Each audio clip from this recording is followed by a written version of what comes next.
Se me perguntarem a mim o que era a minha infância e a infância dos meus amigos, era o campo de Carrascal. Passava lá 24 horas. A minha mãe, se me queria encontrar, campo de futebol. Ela chamava por mim lá de cima da cozinha, Carlos e tal, e eu dizia, já vou, e ia passar de uma hora só.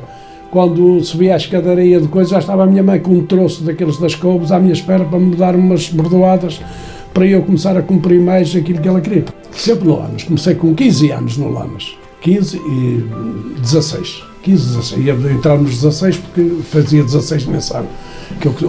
No meu tempo não havia juvenis, nem iniciados, nem nada. Só havia júniores. Eu tenho orgulho em dizer isto aqui. Muita gente não sabe, eu estive no Benfica a treinar e estive a treinar no Porto. O que é que eu fazia de especial para ser bom jogador? Eu acho que procurava fazer tudo bem. Eu não era um jogador de treinar a 100%. Treinava aquilo que eu entendia que devia treinar. Eu nunca dei o máximo a treinar, mas nunca fui jogador de dar o mínimo. Treinava bem para jogar bem. Eu fazia a diferença na Distrital. Eu era um jogador do outro mundo. Um indivíduo que vem do ultramar, está há 2 anos lá no ultramar, chega aqui numa terça-feira e no domingo já vai jogar a titular do Lamas, eu tinha que ter valor. O Lamas para mim foi a equipa que mais marcou e a seguir ao Lamas dos Moreiros. Depois vim perder com o meu treinador porque tinha a paixão dentro de mim e achava que tinha jeito. Saí todos os dias de casa com frio, com chuva e depois ir à rádio lá uma horita. É mesmo só por um apaixonado, por uma pessoa que gosta dos amigos que lá está. E eu também gosto dos debates que nós temos lá. Eu sei que até sou capaz de ser uma figura do desporto daqui da nossa região, mas acho que é aquilo que me ajuda a viver. Saio do programa, venho pelo caminho, o meu telemóvel tic, tic, tic, tic, tic, tic, depois chego a casa e é que vou ver. É a minha palavra de agradecimento para a Sintonia Feirense, para os ouvintes, para aquelas pessoas que gostam de mim e para os que não gostam também. Estou feliz, acredito nisto. Estou feliz por vocês terem vindo aqui e estou feliz por ser a pessoa que sou. Não me arrependo de nada que fiz até hoje.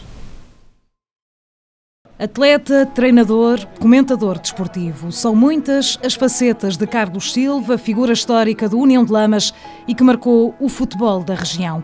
Natural de Santa Maria de Lamas, nasceu com a paixão do futebol bem entranhada no ADN. Craque da bola, deu os primeiros passos no clube lamacense, emblema que representou até aos 31 anos de idade. Passou por vários clubes da região, chegou a treinar no Benfica e no Porto, mas o destino não quis que uma carreira no futebol profissional se materializasse. A paixão pela bola era tão forte que o caminho como treinador surgiu com naturalidade e chegou a ser atleta e timoneiro em simultâneo. Hoje, aos 79 anos, mantém um pé no mundo do desporto. É, há mais de uma década, comentador assíduo no programa Sintonia de Ataque, da Rádio Sintonia. Numa longa entrevista, conta a sua história de vida, as memórias do antigo campo do Carrascal, os primeiros passos no futebol, os vários clubes por onde passou enquanto jogador e treinador. O União de Lamas é uma das suas maiores paixões, assim como o futebol, e prova disso é o Museu Vivo que tem em sua casa. Os finais de tarde às segundas-feiras, no comentário desportivo, no Sintonia de Ataque, é outra rotina que Carlos Silva não dispensa e que, segundo o próprio, o ajuda a viver. Sr. Carlos, a primeira pergunta, antes de irmos falar de futebol, é quem é que é o Carlos Silva? Portanto, é aquela pergunta da praxe, quem é que é o Carlos Silva? Fala-nos um pouco sobre si. O Carlos Silva é um homem com 79 anos de idade, que nasceu no Carrascal, que tem uma história, acho que acima de razoável, e que nasceu de uma família humilde. A minha mãe tinha uma tasca, que é para dizer-me mercearia, e que conseguiu criar 3 filhos de uma forma que ela se pode orgulhar, e mando-lhe para ela um beijinho e para o céu. Que recordações é que tem da infância? Muitas. Fui muito feliz porque não fiz tudo aquilo que queria, mas os objetivos que eu tinha de criança, acho que os atingi todos. Isso não me sinto 200% realizado, mas sinto-me 100% realizado, porque fiz quase tudo o que eu queria, atingi quase tudo o que eu queria. E a única coisa que eu queria ter feito e não fiz por minha cabeça e porque não quis mesmo, foi ter jogado na primeira divisão. Como é que era antigamente os tempos de escola, os tempos livres? A bola já estava presente nessa altura?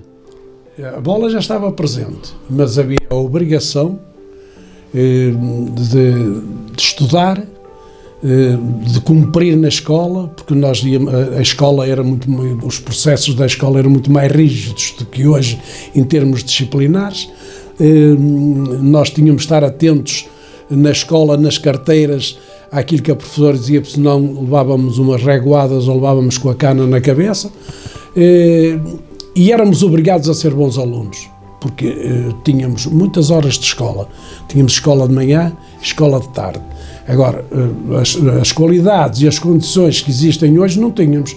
Por exemplo, eu nunca fui descalço para a escola, mas tive muitos amigos meus de infância que iam de inverno, dias muito mais frios, em que a neve caía muito mais do que nesta altura aqui, e que iam descalços para a escola e tinham que procurar as zonas onde não havia neve para não palmilhar e sair para chegarem com os pés mais ou menos à escola. E não tínhamos aquecedores na escola. Tínhamos recreio às 10 horas, 10 minutos ou um quarto de hora para comer, nós dizíamos a bucha naquele tempo, para comer essa buchazita, mas acho que éramos muito mais felizes que as crianças de hoje. Eles têm mais coisas do que nós, mas nós com pouco éramos super felizes. Pronto, estávamos a falar ainda deste momento de infância, já vamos ao futebol. Para me menor, não se esqueça disso, eu também era bom aluno. Eu não era aluno de 20, mas era um aluno regular. Eu aprendia bem, só que era muito maroto. Pronto, era assim, eu era muito irrequieto na escola, fazia muitas patifarias, mas como aluno, eu ainda hoje escrevo e se calhar não dou um erro. Não dou um erro. Mas era aí que eu ia pegar. Quando terminou a escola, depois como é que foi aquela transição para o mundo do trabalho? Pensou em estudar? Ou como é que era nessa altura também essa questão dos estudos? Fala-nos um pouco sobre essa parte, que eu sei que depois com o futebol, a parte profissional acaba por ser também ali um ponto que marcou a sua vida. Filipe, eu falo para si desta forma, porque a confiança que nos liga e a dedicação que eu tenho por si e o respeito. Sem dúvida. E eu também andei a estudar. Andei a estudar na Escola Industrial Comercial de Espinho. Fazia a viagem. A minha mãe dava-me dinheiro para eu ir no autocarro. Nós naquela altura dizíamos na caminhoneta, mas íamos no autocarro. E eu por vezes saía às 7h15, para apanhar o comboio das 8 em Passos Fernandão, e ia a pé a correr para ter dinheiro para chegar a Espinho e jogar matrecos. Os matraquilhos, para nós termos uma moedita ou assim. Pronto, e eu fazia isso aí. Andei a estudar até aos 15 anos, fiz portanto, o ciclo preparatório e depois entrei no primeiro ano geral de comércio, perdi o ano por faltas, porque eu perdia-me lá no campo dos Peludos, em Espinho e no campo do Colégio São Luís, eu perdia-me lá nesses campos de futebol lá com os meus amigos e faltava às aulas. Depois perdi o ano de faltas e a minha mãe foi obrigada a tirar-me dos estudos e eu pensei em ir trabalhar. Também comecei a dizer em casa que queria ir trabalhar e fui trabalhar. Fui para empregado de escritório de Manuel Dias Fernandes, que foi um dos grandes amigos da União de Lamas e era meu diretor na altura, e proporcionava-me a hipótese de eu depois terminar à tarde e eu fui trabalhar para lá. Trabalhei lá 2 ou 3 anos antes de ir para a tropa.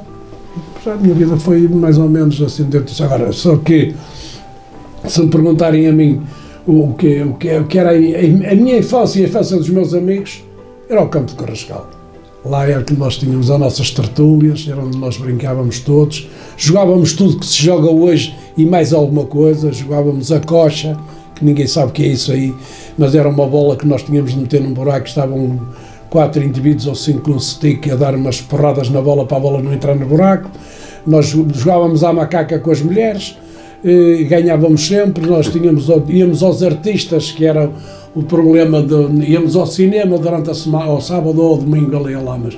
víamos os filmes e depois executávamos lá no Pinhal. Escondíamos uns para cada lado, eram 6 contra 6, até apanhar o último. Quem apanhasse o último ganhava. E nós fazíamos essas histórias aí. Era uma infância diferente. Hoje é Playstations, é computadores, é telemóveis e outras coisas mais. E a vida evoluiu muito, ainda bem que evoluiu. Porque se me perguntarem se a mim era possível ter uma vida boa com aquilo que eu passei na minha infância, não era. Éramos felizes porque não tínhamos conhecimento de causa de nada, absolutamente nada. Nós éramos muito fechados, muito introvertidos e tínhamos muita dificuldade. Por exemplo, eu estou aqui a falar consigo com à vontade. Não era possível naquele tempo eu estar. Você, se me dissesse a mim que eu me ia dar uma entrevista, eu escondia-me em casa no quarto, fechava as portas e não queria que ninguém me visse. É verdade, não é mentira nenhuma. Hoje as pessoas têm muito mais qualidade de vida, são mais evoluídos em termos filosóficos e outras coisas mais, e não tem comparação possível. A paixão pelo futebol vem desde o primeiro suspiro. Carlos Silva arranca a carreira no União de Lamas aos 15 anos, numa altura em que júniores era o escalão mais baixo das camadas jovens no futebol. Estava dado o pontapé de saída de uma longa carreira na modalidade. De vermelho e preto, o atleta viveu alguns dos momentos mais bonitos no percurso futebolístico. Vamos ao Campo Carrascal e quero convidá-lo a falar um bocadinho sobre como é que descobre a paixão pelo futebol. Nasceu comigo, Filipe. Acredito nisto. A minha casa, portanto, as paredes da horta da minha casa faziam de vedação do Campo do Carrascal. Eu saía da minha casa, dava 50 passos na rua que dava para a entrada para o campo, porque na minha casa, na tasca, onde a minha mãe tinha a tasca, tinha o portão de entrada onde você comprava o bilhete, pagava e entrava por aí. Portanto, você ao entrar para o campo já passava para a minha casa e tinha outra entrada na parte de baixo. Ora, quem vinha do lado de Lourosa entrava para o lado da casa da minha mãe, e os gajos vinham de Lamas, daqui da freguesia, que naquela altura era freguesia, entravam pela parte de baixo. Tinham mais que uma entrada, mas entradas em termos de caminho, que aquilo era caminho, não era estrada. Era um caminho que se entrava por aí, onde os artes levavam umas tostas de vez em quando e por aí fora. Era isso aí. Agora, eu nasci ali, olha, comecei a jogar, fazíamos, quando Lamas não jogava em casa, fazíamos jogos Lamas Lourosa lá, portanto, ou Lamas Vila Verde, que era o lugar mais perto lá do campo de futebol. Fazíamos esses jogos aí uns contra os outros. E antes de sair o autocarro, se nós tivéssemos a oportunidade de ir ver o jogo, eles deixavam-nos ir na cozinha do autocarro e nós íamos ver o Lamas de vez em quando. Mas nós já nos vestíamos assim mais ou menos, naquele tempo, para poder ir, senão eles não nos deixavam ir. Pedíamos Oiteira, o Camilo, o Betinho, o Neca, para nos levar. Tinha que ser um jogador a ser responsável por um adepto destes jovens que acompanhavam os treinos do Lamas. Então eu, ligado ali ao campo de futebol, passava lá 24 horas, a minha mãe se me queria encontrar, campo de futebol. Ela chamava por mim lá de cima da cozinha, Carlos e tal, e eu dizia, já vou, e ia passar de uma hora só. Quando subia a escadaria de coisa, já estava a minha mãe com um troço daqueles das couves à minha espera para me dar umas bordoadas para eu começar a cumprir mais aquilo que ela queria, porque ela queria que eu fosse para cima para casa, para tomar conta da loja, porque ela também tinha de fazer o jantar para os filhos e eu tinha que tomar conta lá da coisa dos copos, porque eu, se fosse a contar a história da tasca e aquilo que eu fazia lá aos gajos subiam os copos e essa coisa toda aí, você passava-se. Muito sinceramente, tem histórias lá do outro mundo. E eu, por exemplo, está um indivíduo bêbado já lá na tasca, porque geralmente as pessoas o que é que faziam? Comiam mal, bebiam vinho, ficavam bêbados. E eu, para os pôr cá fora, sabe o que é que eu fazia? Chamava o meu irmão, punha o meu irmão dentro da tasca e eu da parte de fora. E eu começava a desafiar o indivíduo que estava já com os copos, começava a desafiá-lo cá para fora, anda cá para fora que eu dou-te umas tostas, anda cá. Você sabe que se oferecer porrada a um indivíduo que esteja com os copos, ele vai contra o comboio. Então ele vinha para fora da tasca e eu dizia ao meu irmão, fecha a porta. E ele já ficava um cá fora. Depois seguimos outros, tínhamos de fazer aquelas histórias, andávamos naquilo. E eu agarrava, por exemplo, ia buscar o vinho. Eu até nem devia contar estas histórias, mas bem, vou dizer. Por exemplo, a minha mãe dizia, o indivíduo, põe-me aí um quarteirão. O quarteirão era meio copo. Não sei se você tem conhecimento disso, é meio copo. E eu chegava à torneira e não punha a torneira no máximo, punha a meio, que era para elas escorrechar, como se dizia naquele tempo, ela fazia e fazia espuma. E então eu, para roubar um bocadinho no vinho, punha-me assim um pedaço de espuma. E o gajo dizia-me, eu pedi um quarteirão, não pedi o copo meio. Eu lá ia outra vez buscar um bocadinho de vinho para pôr ao indivíduo. Mas era um passatempo. A loja era responsabilidade, mas também era um passatempo para mim bom. E a minha mãe tinha muitos clientes graças a mim. Eu era novito, 15 anos, 14, e eles gostavam de lá ir pelas minhas brincadeiras e por tudo isso aí. Porque a minha mãe fazia umas iscas, a minha mãe fazia carapaus, fritos, ela fazia bolinhos de bacalhau, fazia tudo isso. Mas ninguém tinha acesso a nada lá. Nós é que metíamos, portanto, a comida dentro do pão. Ninguém mexia lá com a mão nem nada. E depois, repare nisto, a miséria daquela altura. O que sobrava disso aí era o nosso jantar depois. A minha mãe fazia a sopa e o que sobrava dos carapaus e das iscas e tudo isso aí era o nosso jantar. E depois comecei a crescer. Entretanto, eu punha-me no campo de Lamas aos 15 anos, encostado às grades, à espera que o Iteira, que era o treinador ou outro treinador qualquer, que via a minha habilidade e eu ia treinar para completar 22. Depois, se chegasse o jogador que vinha atrasado, eu saía, andava naquilo, até que eles começaram a perceber que eu podia dar jogador. Com que idade começa então a jogar futebol? Não vou dizer a sério, mas quando é que entra? É sempre no União de Lamas?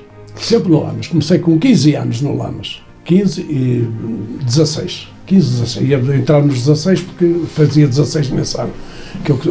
No meu tempo não havia juvenis nem iniciados nem nada, só havia júniores. O primeiro campeonato da Beira é feito em 1954, salvo erro. E eu comecei a jogar em júniores no Lamas. Em que ano? Em que época? 62, 63. E ainda era júnior, subia cenas. Em 63, 64 era para fazer o campeonato de júniores e subia cenas. E tem piada que eu saio dos júniores, que era naquela altura a coqueluche dos júniores do Lamas era eu, e o Lamas vai ao Nacional de Júniores, sem mim, e eu sou campeão nacional. Já reparei, eu sou o primeiro ano de sénior e sou campeão nacional, da terceira divisão, com 17 anos. 17, não, quando fui campeão já tinha 18, mas comecei com 17 anos. Comecei nos Júniores, fizemos um campeonato mau, assim, um campeonato, o Lamas não tinha grandes jogadores, tinha, mas tem 3 ou 4 foram jogar nos séniores, passado 1 ano ou 2 anos. O Sousa, o Diniz, o Chico, fui eu também, o Delfim, o guarda-redes. O Lamas tirou 4 ou 5 jogadores dessa equipa de júniores e não se classificou muito bem em 62, 63. Em 63, 64, o Lamas vai ao Nacional de Júnior jogar com o Barzinho, Vilanovense, Vianense, Seixoanense, a Séniores foi campeão, Seixoanense foi às meias finais do campeonato de Júnior. E eu era sénior nessa altura aí, já fazia parte da melhor equipa do Lamas e tive uma evolução assim bastante grande, porque eu dos 18 aos 20 anos foi um jogador sempre cobiçado para equipas da primeira divisão. Só que a minha mãe era viúva, não queria os filhos longe dela e depois não deixava ir. Era no tempo que os pais tinham de assinar para nós podermos ir jogar para qualquer lado. Quando fôssemos menores, éramos obrigados a isso aí. Do União de Lamas, Carlos Silva poderia ter-se catapultado para voos mais altos. Chegou a treinar no Benfica e no Porto, experiências que recorda aos microfones da Sintonia, mas quis o destino que não seguisse uma carreira no futebol profissional. Mas é perto de ir para algum clube assim de primeira divisão? Oh, Filipe, é incrível como você não sabe uma coisa dessas. Eu estive a treinar no Benfica, eu estive a treinar no Porto, eu estive 8 dias na Torre Alta por conta do Benfica. Eu tenho orgulho em dizer isto aqui. Muita gente não sabe, eu estive no Benfica a treinar e estive a treinar no Porto. Na altura que eu fui ao Benfica, a minha mãe não queria que eu fosse.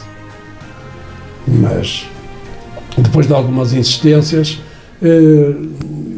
a minha mãe disse, pronto, tu vais. E mandou-me fazer um casaco branco, naquela altura, um branco bege, umas calças pretas de trilene, salvo ver que era assim que se dizia naquela altura, comprou-me uma gravata e uma camisa branca. Não era porque eu andasse mal vestido, que eu andava sempre bem vestidinho. A minha mãe tinha muito brilho em nós. E eu fui com o Medeiros. Ele tinha eu penso que era um Morris. Portanto, um carro, e ele... Fomos a Lisboa, chegamos ao Benfica, o Benfica mandou-nos para a Torre Alta, estar lá 8 dias, eu vinha a treinar todos os dias ao Benfica. E no primeiro dia que vou a jantar, e ele disse: o que é que queres comer? Eu queria umas papas, uma sopa e umas batatas cozidas com bacalhau, assim. E o Medeiros disse: vais comer uma pescada? Eu nunca tinha comido pescada na minha vida, não tenho vergonha de dizer isto hoje. Uma pescada, e eu não sabia comer talher. Eu via tantos garfos e facas na minha frente que aquilo era uma confusão terrível para mim. Estava sempre à espera que o Medeiros pegasse na faca dele, e depois eu com isso tenho outras histórias para contar. E quando acabei de jantar, tinha o casaco todo salpicado de pintas de azeite e de coisa de eu estar a comer, porque eu não sabia. E a minha mãe depois teve que mandar lavar o casaco. Naquela altura não sei se havia lavagens a seco ou não, mas teve que mandar lavar o casaco. Então, quando eu cheguei a casa, não tens vergonha, a gravata toda molhada, tudo isso aí. Portanto, eu estive no Benfica a treinar, não fiquei no Benfica, agora vou-lhe contar porque eu lá, mas eles vieram ter uma reunião com o Lamas, onde hoje é a Casa do Povo, pediram 800 contos ao Benfica naquela altura. E 3 jogadores que tinham, 2 deles tinham sido campeões europeus no tempo de Pedroto, em 1966, campeões da Europa de Júniores, o Guerreiro e o Arcanjo do Benfica, e queriam o Nartanga, que estava a jogar nas reservas, que era um negrinho muito alto, um ponta de lança. O Benfica não deu os 800 contos e ficou sem efeito a transferência. Entretanto, eu vou ao Porto treinar. Acho que me portei muitíssimo bem, o Porto mostrou-se interessado em contratar, veio aqui ao Lamas, e o Lamas pensava que eu era o Eusébio.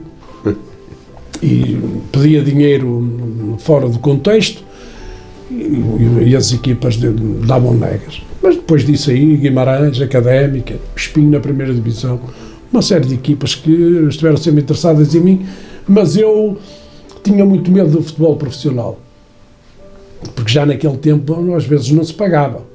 Não é como agora, mas já não se pagava, e eu tinha medo disso aí, porque eu tinha aquele ordenado certinho no trabalho, que eu trabalhei sempre, tinha horário de trabalho, e nunca tive em mente sair de casa para ir viver o futebol profissional. E depois de casei, aos 24 anos, então é que eu não tive mais hipóteses nenhumas, que a minha mulher era contra eu ser profissional de futebol. Queria que eu ganhasse dinheiro, mas não queria que eu fosse profissional de futebol. Uma vez o Tirsense veio aqui, estava na primeira divisão, que eles me chatearam aqui, a minha mulher e tudo, e a minha mulher foi sempre contra a minha saída do futebol amador para o futebol profissional. Como era Carlos Silva enquanto jogador? Procurava fazer tudo bem, era exímio a marcar livres e cantos, bom no domínio da bola e no drible, era, nas palavras do próprio, inteligente na abordagem ao jogo. Eu nunca soube apreciar o que eu era como jogador. Eu ouvia dizer que eu era bom jogador. Mas se você me perguntar assim a mim o que é que eu fazia de especial para ser bom jogador, eu acho que procurava fazer tudo bem. Eu não era um jogador de treinar a 100%. Treinava aquilo que eu entendia que devia treinar. Eu nunca dei o máximo a treinar, mas nunca fui jogador de dar o mínimo. Treinava bem para jogar bem. E depois tinha muito orgulho naquilo que fazia como jogador. Eu depois vinha para casa e era o indivíduo que imaginava dribles e coisas que havia de fazer, a forma como eu jogava, porque eu jogava no Lamas e os jogadores todos diziam: opa, como é que a bola está sempre nos teus pés? E eu dizia: porque eu estou sempre sozinho. Eu prontificava-me, esta coisa que se faz hoje de jogar sem bola, eu já fazia isso no meu tempo. Eu predispunha-me sempre a ajudar um colega meu. O meu colega tinha a bola, e aparecia sempre o Carlos para ele jogar com ele se quisesse jogar. E eu tinha características, eu era exímio a marcar livres. eu era bom a marcar cantos, eu era bom com a bola nos pés, e eu driblava bem, e eu, dentro do possível, passava sempre a bola ao jogador que peça uma camisola igual à minha. Não estava a bola para a frente à sorte, nem eu não sei, em momentos da aflição que estão vinha a estar cá atrás, e agarrava na bola e punha longe. Agora, e acho que era inteligente a jogar. Acho que era muito inteligente a jogar eu. E isso aí, acho que eu soube sempre tirar rentabilidade disso. E os adversários tinham medo de mim, porque eu só tive noção de que era o jogador quando fui para o Vilanovense. Cheguei lá e os indivíduos diziam, opá, nós vamos jogar lá, mas os treinadores estão sempre a dizer, opá, não deixes virar para a baliza, tu não sei o quê, não deixes cruzar, não sei aquilo.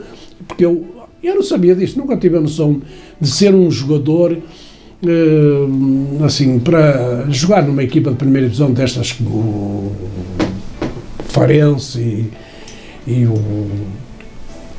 as equipas, o Guimarães, o Braga e por aí fora. Agora, Benfica, Sporting e Porto, e eu estou convencido que na altura que tivesse a oportunidade, se fosse, tinha dado jogador. Tinha sido jogador, tinha ido longe como jogador, porque eu tinha umas qualidades que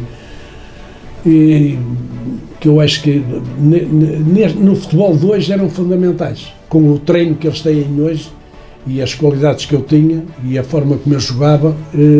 Acho que os treinadores iam ter muita rentabilidade daquilo que eu fazia, porque olha, eu tinha um pontapé fortíssimo, eu era magrinho e tudo, mas tinha um bom pontapé. Não jogava com o pé direito, só jogava com o esquerdo, e não jogava bem de cabeça, mas quando saltava não perdia uma bola, porque eu não gostava de andar em choques com os jogadores, porque eu era muito franzino, era magro, mas não é que dissesse que eu era um tira-linhas, mas era magro, como você vê nas fotografias, não era um daqueles jogadores possantes, nem era jogador de luta, era jogador de jogar a bola mesmo. E você sabe que eu estive nos Moreiros, e que os Moreiros teve mais anos de distrital que Portugal teve de fascismo, e nessa altura aí os Moreiros subiu de divisão, e as pessoas dos Moreiros daquele tempo recordam-se, vão-se recordar sempre de mim, de pormenores. Eu já tinha 30 e que anos, mas vão-se recordar desses pormenores, porque eu na verdade fazia a diferença. Eu fazia a diferença na distrital. Eu era um jogador do outro mundo, porque eu aplicava, eu era treinador-jogador, mas treinava com eles. Eu não era o treinador que andava ali a ver os jogadores a treinar. Isto é para chegar à coisa, quais são as suas características de jogador. Eu era um indivíduo que me entregava e depois tinha uma coisa boa, e eu não gostava de perder. Acho que é uma das grandes vantagens dos jogadores, é encarar as derrotas como uma perda grande de qualquer coisa. Porque o futebol tem 3 hipóteses, mas a melhor de todas é o ganhar. Durante 2 anos esteve no ultramar, mas nem aí o futebol teve pausas. Quando regressou, poucos dias passaram para estar dentro das 4 linhas a representar o União de Lamas. Eu treinava todos os dias no ultramar. Nós tínhamos um campo de futebol lá e treinava-se todos os dias, embora não fosse com a intensidade e com a qualidade que se treinava aqui. Jogávamos uns contra os outros, mas eu já fazia o meu aquecimentozinho sempre antes de jogar, de treinar lá com eles, e eu preocupei-me sempre. Depois também estive lá nos campeonatos militares e, portanto, ia até a Carmona jogar e até o Anagás jogar campeonatos militares, mas cheguei a Angola, que fique bem claro, e fui treinar ao Futebol Clube de Luanda por intermédio do Júlio Martins, o Elísio Magalhães e o Augusto Salpicão, 3 amigos meus que estavam lá, um em serviço militar e 2 a viver lá, levaram-me a treinar ao Futebol Clube de Luanda, e eu fui treinar contra a seleção de Luanda, e fiquei portanto, cheguei a um acordo com o Futebol Clube de Luanda para ficar lá, mas o meu comandante de companhia disse-me assim a mim: ó Carlos Silva, tu estás com os teus amigos desde Chaves e tal, tu vais abandonar os teus colegas agora. E eu disse, eles tinham prometido que eu ficava no quartel-general em Luanda e eu outro indivíduo no meu lugar para o mato. E eu disse, olha, eu vou pensar esta noite. Eu estava a dormir no Grafanil, no chão, naqueles colchões que há da tropa. E dormi pouco nessa noite, a pensar na minha vida, se havia de ir para o mato ou não. E então de manhã decidi, eu vou com os meus amigos para o mato, eu vim com eles, vou com eles. E fui. Abdiquei de futebol, nessa altura, que era a minha paixão, e fui para o mato. Eu era operador cripto, é certo que eu não ia para o mato, estava lá, era o big boss dos tropas, era eu que recebia as mensagens, que decifrava, essa coisa toda, estava ali. Portanto, eu estava num gabinete, como tem aqui este escritório, este museu, e ninguém podia entrar lá. Aquilo estava fechado para mim só eu que sabia o segredo da tropa. E então eu fui com eles e treinei na mesma, e depois um dia regressei ao Lamas, quando vim, mas nunca de repente, vinha sempre, todas as semanas, ouvir o Lamas na rádio, os resultados, aquilo tudo, e foi com muita pena que eu tenha saído do Lamas e o Lamas desceu de divisão. E depois, no ano seguinte, o Sr. Joaquim Amorim fez uma super equipa e o Lamas voltou a subir. Subiu e eu, quando cheguei cá, o Lamas estava na segunda divisão, já estava na segunda divisão. Você não acredita, um indivíduo que vem do ultramar, está há 2 anos lá no ultramar, chega aqui numa terça-feira e no domingo já vai jogar a titular do Lamas, eu tinha que ter valor. O União de Lamas, Clube do Coração, foi o emblema que mais tempo carregou ao peito, entre os 15 e os 31 anos de idade. Na carreira enquanto jogador, Carlos Silva passou por outros clubes da região. Começou aos 17 anos no Lamas e jogou até aos 31 no Lamas. No Lamas. Depois do Lamas, fui ao Vilanovense, uma época, na terceira divisão. Ganhava 5 contos no Lamas. E o Lamas disse, então não vou andar a ganhar 5 coisas, porque em 74 o Artur Jorge tomou conta do sindicato dos treinadores e dos jogadores e não sei o quê, e acabou com a lei da opção. Mas eu já tinha assinado, tive que cumprir 3 anos de contrato. Foi pedir ao Lamas se me aumentava, e o Lamas não aumentou. Eu disse, quando acabar o meu contrato eu não jogo mais 1 minuto no Lamas. Disse logo, não jogo nem mais 1 minuto. E andei a ganhar 5 contos por mês na mesma, até acabar o meu contrato não me deram mais um tostão. E davam 150 contos ao Farias, 125 contos ao Jorge Gomes, e davam 100 e tal a outros, e eles ficavam no banco e eu jogava. Portanto, eu não aceitava isso de maneira nenhuma, era uma revolta para mim terrível. E depois vou ao Vilanovense, do Vilanovense vou para os Moreiros. Aí é que começa realmente a minha cavalgada a ganhar dinheiro, a ganhar algum dinheiro. Foi aí que começou. Mas antes eu vou contar para não deixar passar. Em 74, eu era bem para o Lourosa. Veio para o Lourosa ofereceu-me umas condições, já viu o que é ganhar 120 contos por mês, ganhava 5 no Lamas, o Lourosa dava-me 120 contos, 200 contos da assinatura de contrato. Eu trazia o cheque comigo, cheguei a acordo com ele, tudo resolvido. O Lamas faz uma assembleia, partir os vidros da sede e não me deixaram ir. Porque eu tinha a lei da opção e os clubes não me deixaram ir. Eu não fui, fiquei na mesma do Lamas, tudo bem, não houve problemas nenhuns. Eu aceitei, mas no dia que eu ia treinar ao Lourosa, atravessaram-me uma carrinha ali à beira de Fórmula 1 e eu vou ter que contar a carrinha e já não pude ir ao treino. Os adeptos de Lamas. Isto demonstra que eu era às vezes uma persona não grata, porque eu respondia muitas vezes à assistência, porque eles diziam que eu não jogava bem porque não queria, mas eles gostavam de mim. A malta gostava de mim aqui no Lamas, mas opa, também tinha muita gente que não gostava. Boas Moreiros, Obarense, do Obarense vim para o Paços de Brandão, estive lá 5 semanas, 5 pontos, já a 5ª jornada vim-me embora. Mas aí já como treinador? Treinador-jogador, e já tinha 38 anos. E repare, no Paços de Brandão, a 5ª jornada vou embora e o que é que eles me falam? Vou embora porquê? Vou jogar a Hermesindo e o jogo às 4 horas, às 2 horas estou na estação de Paços de Brandão à espera que cheguem jogadores para o Paços de Brandão na automotora para ir jogar a Hermesindo, no autocarro. Eu disse, não, isto não pode ser, eu nunca tinha estado num clube em que se desse tantas voltas aos jogadores para se poder jogar. Vim-me embora. Vim-me embora e eles disseram que eu vinha embora porque o Paços de Brandão na semana a seguir vinha ao Lamas. E tem piada que o Paços de Brandão veio ao Lamas e ganhou 1-0. O gol do Eduardo Garrafão ali, aqui, o Lamas ganhou 1-0. E eu disse na bancada aos diretores do Paços de Brandão, ao Rei, ao falecido Rei, aquela malta toda, Tono Couta, e disse, olha, e eles disseram, estás a ver, nós ainda vamos lá para cima. Eu disse, olha, abaixo do último há mais algum lugar. E ele disse, não, porquê? Para dizer que a gente vai descer. Vocês só não ficam abaixo do último porque não há maneira desse lugar. Se houver, ficavam abaixo do último. E eles ficaram em último lugar e desceram de divisão. que eu sabia muito bem aquilo que tinha e até onde podia ir. E eu tinha lá jogadores contratados que estavam os documentos na gaveta e eles não metiam isso aí. Pronto, mas isso é agora Paços Brandão. Depois de Paços Brandão também treinei o Lamas 2 vezes, mas ainda joguei no Sanguedo e fiz o meu último jogo a guarda-redes, para bem. Você vem jogar, fomos fazer o jogo com o Pampilhosa, porque eram 2 séries naquela altura, e para se definir quem era o 7º, o 8º ou 9º ou 10º, jogava uma série contra a outra. Nós fomos empatar 3-3 a Pampilhosa, e na semana de Pampilhosa vir ali jogar, nós fomos jogar a Fiéis com o Pampilhosa e o guarda-redes lesionou-se, que era o Flávio, e eu fui para a baliza. Perdemos 5-3, não dei 5 francos, dei mais de 5, mas só perdemos 5-3. Não, mas estive no São João de B também, mas depois já era só treinador. Como jogador, quais são os momentos que mais o marcam dos vários clubes? E já agora também, que histórias é que, ou que momentos é que são para si mais emblemáticos? As subidas do Lamas. Só não estou em 68, 69, estou em todas as subidas do Lamas até eu deixar o clube.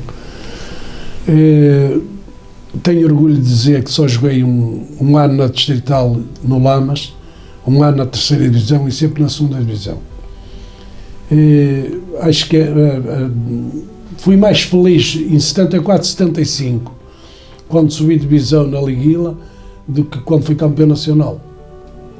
Deu-me muito entusiasmo, muita alegria ser campeão nessa altura aí, porque eu não queria de maneira nenhuma deixar um dia ao Lamas e o Lamas não estivesse na 2ª Divisão. E nós jogávamos, olha, foi no domingo ver o Lamas a Coimbrões e foi recebido na sede do Coimbrões por causa do Silva Matos, ter sido um campo que marcou a minha carreira desportiva e a minha história. O Lamas ganhou lá 1-0 ao Vila Novense e subiu lá a divisão. E não sei quem é que... Olha, o Gonçalves, o guarda-redes do Lamas em 63, 64, era de Coimbrões. E falava lá aos indivíduos de que o Carlos Silva, não sei o quê, e eu na semana fui convidado por José Teixeira Leite, de quem eu me orgulho de ser amigo, que me convidou: o Carlos Silva, venha mais cedo, porque nós queremos prestar uma homenagem aqui na sede, na sala dos presidentes do Coimbrões, e queremos que você venha cá. E eu fui. E eles estiveram-me a contar a história desse jogo aí, e que o Lamas ganhou o Vila Novense e subiu à 2ª Divisão Nacional outra vez. E deram-me um cascol do Coimbrões, e depois a seguir ganhar-nos 1-0, que me deixou muito triste. Mas são coisas que me marcam pela positiva. Estou feliz por o Lamas ter sido campeão nacional no Lamas, e depois tenho outras histórias, mas no Lamas, que me deixaram também muito feliz. Por exemplo, as pessoas que foram meus dirigentes, que já faleceram, que eu deixo aqui uma palavra de saudade, porque ajudaram-me muito, sem dúvida alguma, não monetariamente, mas a fazer de mim homem. Ajudaram-me isso porque eu era muito rebelde e eles metiam-me na linha. E eu não tinha pai e eles fizeram se calhar esse papel muitas vezes, ajudaram-me nisso, mas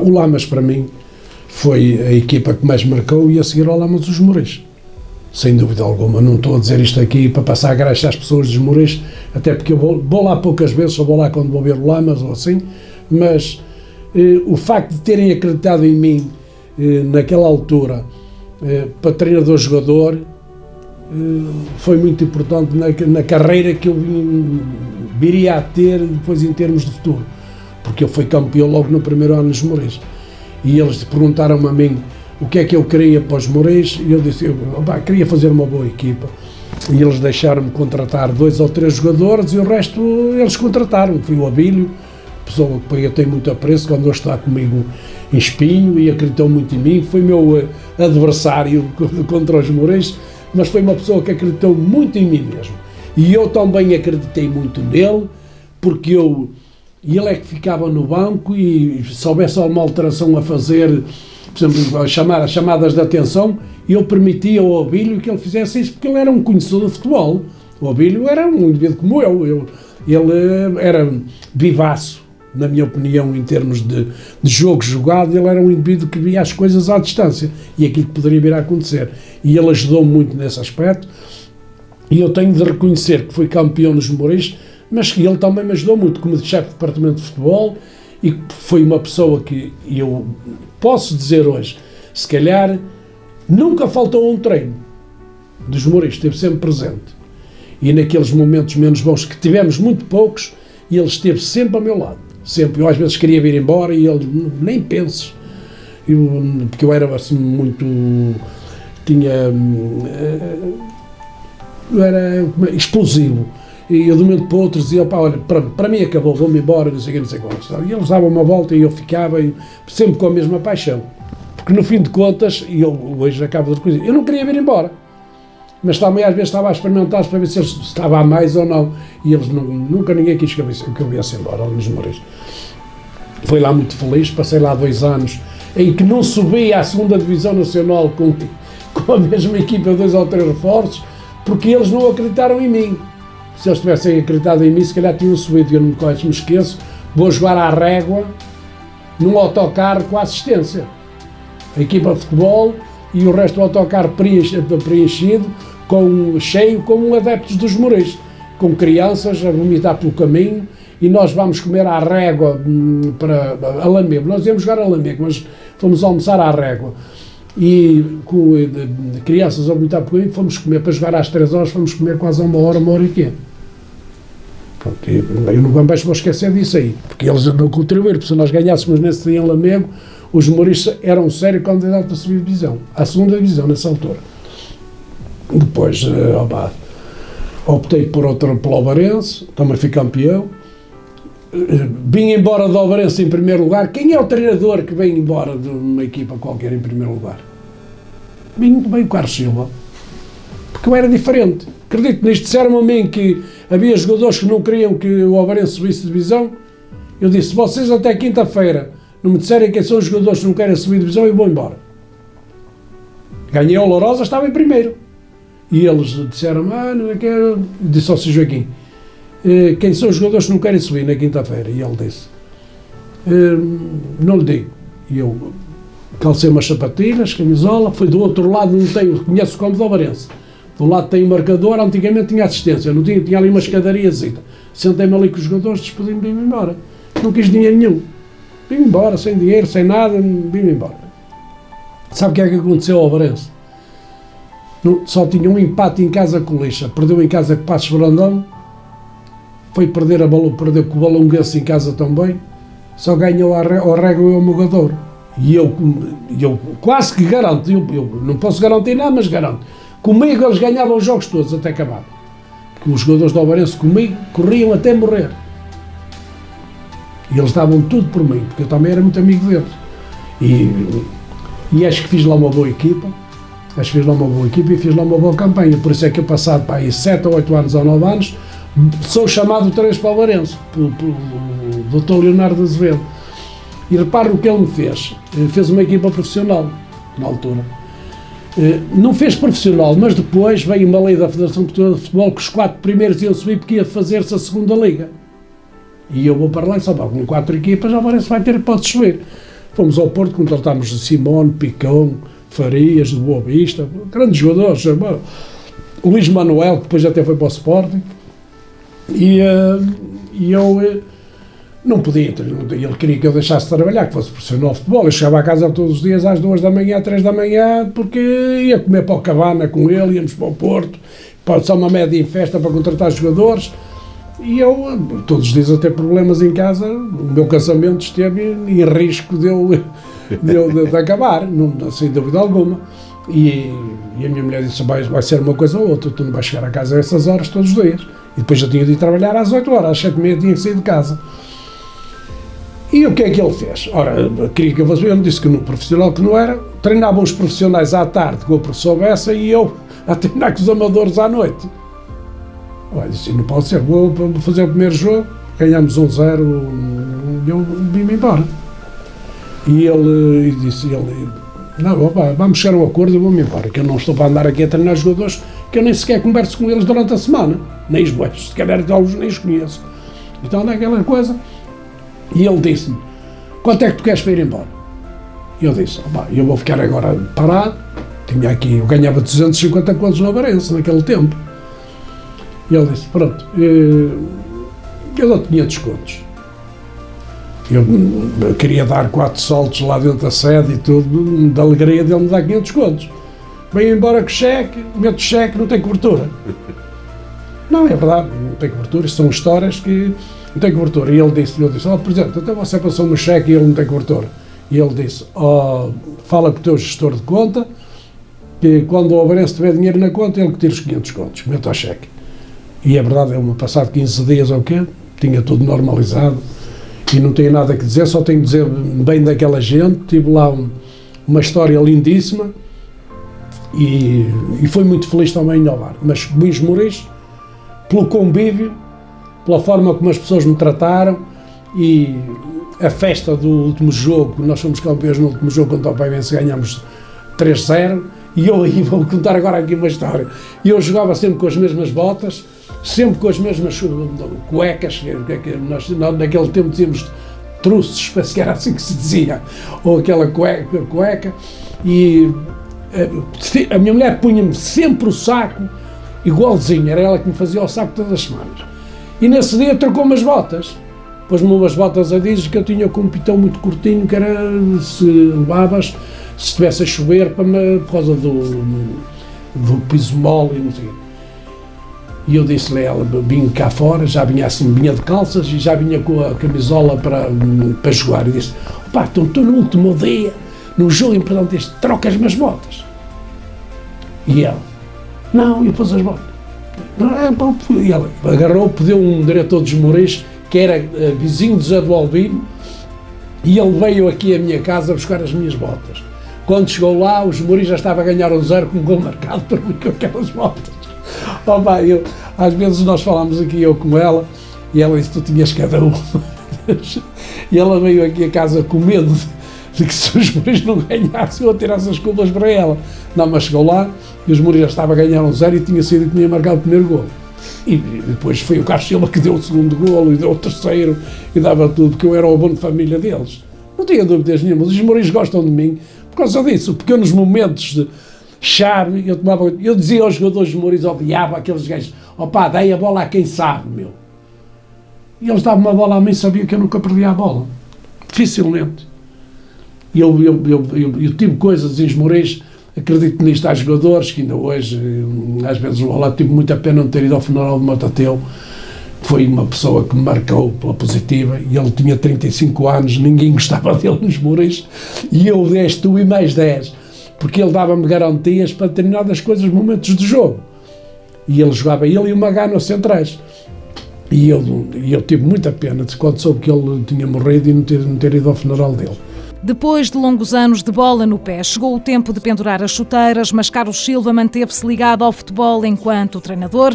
Exigência é a palavra que melhor o define nas equipas que liderou. Eu deixei porque vim para o Passos Brandão e aquele caso que eu lhe contei, mas antes tinha tido um jogo para a Taça Portugal com o Gil Vicente e tinha perdido 3-0 em casa. E eu, quando era jogador, tinha muita mania de dar tanga aos indivíduos e nesse dia aí ele veio talvez o maior cheirete de bola da minha vida. Os indivíduos do Ruca e o Russo e aquela malta que jogava no Gil Vicente jogava muita bola mesmo.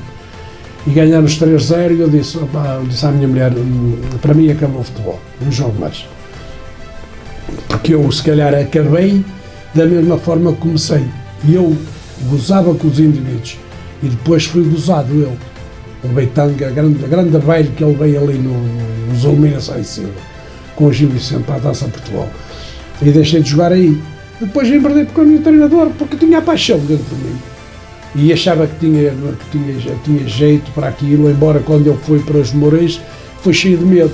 Tinha aí muita documentação dos treinadores que me tinham treinado, eu tirava sempre algumas coisas, alguns apontamentos, das formas de aquecimento, das formas de jogar e tudo, mas eu tinha o futebol dentro de mim. Como treinador, quantos anos é que treinou e onde é que treinou? Treinei os Moris, Alvarense, Passos Brandão, Sanguedo Lamas, 2 anos, volto aos Mouris, faço lá 13 jogos, 13 vitórias. Incrível. Vou aos Mouris, e render o meu amigo Américo Teixeira. E no dia da minha apresentação, com o Américo Teixeira presente. E ia perguntar, antes perguntei-lhe se estava tudo resolvido com ele, e ok. Vou rendê-lo outra vez ao São João de Ver com ele presente. Porque eu só ia para os clubes se os clubes pagassem aos treinadores que lá estavam. Senão não ia. Então, voltei outra vez aos Mouris, depois fui para a São Joanense, em que houve aquela confusão lá dos 32-0. Pensei que não ia treinar mais, vou a seguir ao Balcãomerense e subdivisão outra vez, vou ao São Roque, e depois vim ao São João de Ver como treinador também nessa altura aí. Treinei 2 anos as camadas jovens de Lamas e depois abandonei. Como treinador, quais é que eram as suas características e quais foram os momentos que mais o marcaram? Exigência. O que eu tinha como treinador era ser exigente. Se calhar aquilo que eu não fui como jogador, assim, haver baldas que eu podia dar como jogador, eu como jogador era muito exigente. Era em termos de organização e dentro das possibilidades daquele tempo. Reparem, porque hoje a organização de um clube é fundamental para a sobrevivência dele e para o lançamento dele para outros patamares. Quem não estiver organizado hoje não vai a lado nenhum. Você sabe que eu mesmo, quando estou consigo a conversar na rádio, sou a favor de que as coisas organizadas, eu até aqui em casa também sou, mas na fábrica também era, e no futebol também era. Eu não chegava atrasado a um treino, e eu dizia sempre aos jogadores: quem não treina bem não joga bem. O jogador tinha um toquezito no tornozelo, o indivíduo dizia: pai, ele não pode ir ao choque, mas vai correr. E ele treinava sempre, portanto, mas era muito amigo dos jogadores. Tinha uma característica que era isso, era exigente, mas era muito amigo deles. Eu sabia muitíssimo bem que eles às vezes não falhavam, porque todas as pessoas falham. Não davam mais porque não podiam. Porque eu sentia que eles eram tão felizes como eu no final dos jogos quando nós ganhávamos, que nós geralmente ganhávamos sempre. Estou a dizer, eu não sei quantas derrotas tive como treinador, mas tive muito poucas derrotas como treinador. O meu currículo eu tenho ali, está ali no coisa, eu tenho ali o meu currículo, e eu às vezes digo: como é possível um treinador como tu não teres ido mais além? Eu nunca quis ir, eu nunca quis ser profissional de futebol. E se calhar foi o meu erro. Tanto como treinador como jogador, sempre trabalhou. Como é que era conciliar o trabalho com o primeiro momento com a vida de jogador de futebol e depois como treinador, que a exigência é diferente, mas ao mesmo tempo grande nas duas partes? Eu, nas empresas onde trabalhei sempre muitos anos. Era a prova evidente que eu era profissional, que era um indivíduo que cumpria e que as pessoas gostavam de mim. E trabalhei 2 anos ou 3 anos no Manuel Dias Fernandes como empregado de escritório. Depois vim do Ultramar e o meu irmão foi para o meu lugar no Manuel Dias Fernandes. Depois vim embora do Ultramar e fui à procura de emprego outra vez. Fui à procura de emprego e fui à experiência 15 dias para uma fábrica, que é o António Rodrigues Dias, em Passos Brandão. Fui para lá à experiência, ao fim de 15 dias, o homem que me mandou embora do Lamas, mandou-me embora de Lamas quando eu deixei com 17 anos, que me mandou embora, meteu-me a trabalhar para ele. Porque ele, ao fim de 15 dias, reconheceu que eu tinha capacidade para estar lá a trabalhar. Trabalhei lá 14 anos. 14 anos. E depois fui trabalhar aqui para esta fábrica, está aqui encostada à minha casa, 2 anos. Ao fim de 2 anos, o meu irmão começou-me a chatear e eu fui trabalhar para a fábrica dele. Trabalhei lá 23 anos. Portanto, eu para me aguentar numa empresa estes anos todos é porque era uma pessoa competente e que me dedicava ao trabalho.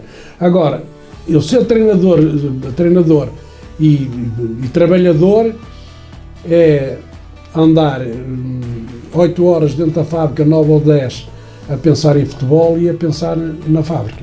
E eu tinha que cumprir nos dois lados, porque senão ou vinha embora da fábrica ou vinha embora também do futebol.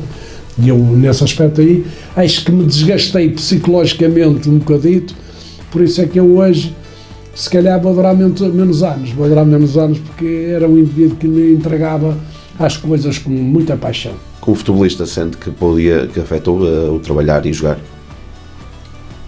Eu, como futebolista, eu trabalhei e joguei sempre, não é? Mas se me perguntar assim a mim, talvez fosse essa a razão porque eu nunca quis ser profissional. Porque eu, com o ordenado que ganhava na fábrica, mais o ordenado do futebol, eu tinha uma vida boa. Tive sempre uma vida boa. Eu, por exemplo, comprei um carro sem carta, um carro novo. Cheguei de ultramar, tinha 44 contos, comprei um automóvel. E eu vou dizer porque é que eu comprei o automóvel. Porque eu ia-me casar, passado um tempo de ter vindo de ultramar, e não queria que ninguém dissesse que foi uma pessoa que me comprou um carro. Então comprei o carro antes. É verdade, não é mentira nenhuma. Tive um acidente aqui a 50 metros da casa onde nós estávamos aqui a fazer esta entrevista contra um indivíduo numa estrada, era sentido proibido para os dois, e batemos de frente um contra o outro e eu não tinha carta. E o meu falecido sogro assumiu a responsabilidade a dizer que era ele que vinha a conduzir para não ter problemas com a companhia de seguros. São histórias assim, e eu tive esse pormenor aí. Eu já tinha carro nessa altura aí. Eu tive carro, casado, casei-me depois passado um tempo, mas eu tinha sempre em mente, não tenho dúvidas nenhumas. Eu estava a fazer trabalhos na fábrica e estava a pensar naquilo que tinha que fazer à noite no futebol. Se calhar era contraproducente eu fazer uma coisa dessas aí, outra não é aceitável. Mas eu tinha de o fazer porque eu vivia intensamente as duas coisas. Eu era muito cumpridor no trabalho, mas também era cumpridor no futebol. Aos 79 anos, continua a vibrar como poucos com o futebol. Carlos Silva perspectiva a carreira futebolística e diz sentir-se concretizado com tudo o que fez durante a sua vida. Sou um homem feliz por aquilo que fiz a nível desportivo, pelos amigos que granjeei, tenho amigos em todo o lado, eu vou a qualquer lado, toda a gente me conhece. Isso é a prova evidente de que, na verdade, eu andei no futebol positivamente. Porque quando o indivíduo anda no futebol e a fazer asneiras e outras coisas mais, e é um indivíduo turbulento, que anda lá sempre envolvido em coisas que não deve andar, não tem amigos em lado nenhum. E eu, felizmente, graças a Deus, orgulho-me disso. Tenho orgulho na minha família, a minha família é testemunha ocular daquilo que se passa comigo, que eu chego a qualquer lado, estou no restaurante, estou em qualquer lado, toda a gente me conhece. É pelo meu passado desportivo, não é porque eu andei a trabalhar, porque na fábrica estava fechada. Mas o Lamas é a sua grande paixão? É mentira, eu se disser que não é mentira. Eu estou em casa da minha filha ao domingo, e a minha filha, não vais ver o Lamas? A filha diz-me logo. Porque ela sabe muito bem que eu nem me sento, ando de um lado para o outro, dentro da cozinha, da sala dela, ando lá, estamos a conversar, e eu sempre à espera olhar para o relógio para ver, quero ir ver o Lamas. Se me perguntarem a mim, eu deixei de ver o Lamas no tempo que era treinador, porque não podia ver o Lamas. Agora, depois que eu deixei de ser treinador, eu perdi algum jogo de Lamas. Nunca. O Lamas é um clube único. A rádio é outra das paixões de Carlos Silva e que surgiu já numa fase mais avançada. Todas as segundas-feiras, depois das 6 da tarde, Carlos Silva é um dos craques do microfone do Sintonia de Ataque, um programa que debate a atualidade esportiva dos clubes do concelho e do distrito. Prepara-se com rigor para todos os programas, admite que por vezes é polémico e confessa que a rádio também o ajuda a viver. Muito boa tarde, bem-vindos a mais uma edição de Finais de Tarde em Sintonia, segunda-feira, 27 de janeiro de 2025, hoje com a segunda-feira a rimar sempre com Sintonia de Ataque. Se me perguntar a mim se algum dia eu passei a falar na rádio, era impensável. Eu lembro-me, a primeira vez que lá fui foi como convidado. Eu, quando vi o microfone na minha frente, eu abanava todo. Eu nem sabia, este pai da barraca. E estive lá, não sei se me portou bem, se portei mal, mas é uma das coisas que nunca esqueço. Depois é o seguinte, é uma palavra de agradecimento, não para estar aqui a passar a grexa, à sintonia feirense, e a você essencialmente, ao Sérgio e à esposa dele, pelo facto de terem acreditado em mim. eu sei que até sou capaz de ser uma figura do desporto daqui da nossa região, mas acho que aquilo que me ajuda a viver. Eu não sou mentiroso nessas coisas aqui, acho que me ajuda a viver.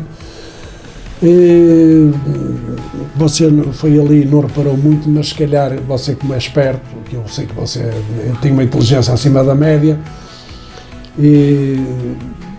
olhou para cima da minha secretária e viu que está ali muita coisa da sintonia em cima da secretária, porque é a minha preocupação ao domingo, é estar atento aos pormenores, e há muitas coisas que eu às vezes até nem falo, porque posso ferir suscetibilidades e não quero de maneira nenhuma criar inimizades. Mas eu preocupo muito com isso, com os clubes. Às vezes mando bocas para os clubes e tudo, mas é com o sentido positivo, com o sentido de os ajudar a fazerem mais e melhor.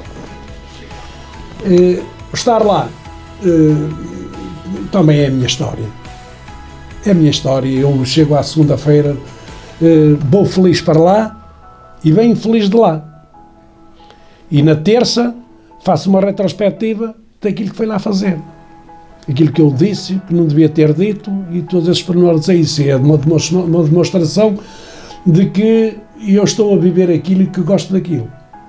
Eu deixei aquele tempozito ali, precisamente porque não andava muito satisfeito com críticas, e não as críticas que vêm lá no fim do programa, as críticas que me faziam cá fora, que eu devia dizer isto, devia dizer aquilo, devia dizer aquilo outro, e eu fui uma pessoa que mesmo aqui em casa, eu não gosto de ser mandado, gosto de fazer, aceitar e fazer. Agora darem ordens, porque eu venho de um trabalho de muitos anos, 50 anos de trabalho, e eu a dar ordens.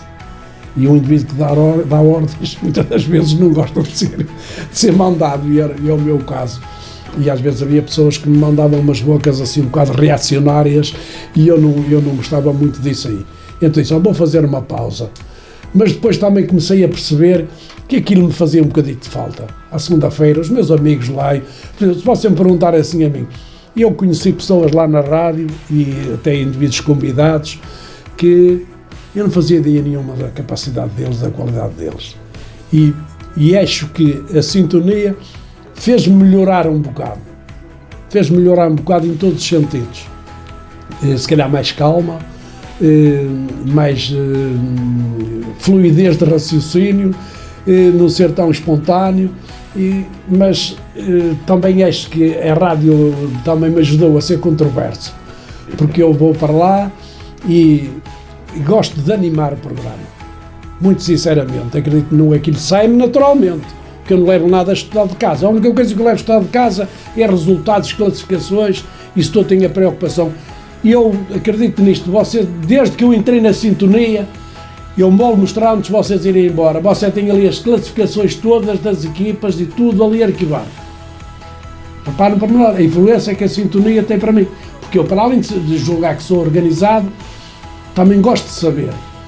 Às vezes você diz, não, e tal, coisa e tal, e você vai lá dar as suas informações no computador, mas eu tenho-as aqui por escrito. E eu faço as coisas, mas guardas, não deito nada fora.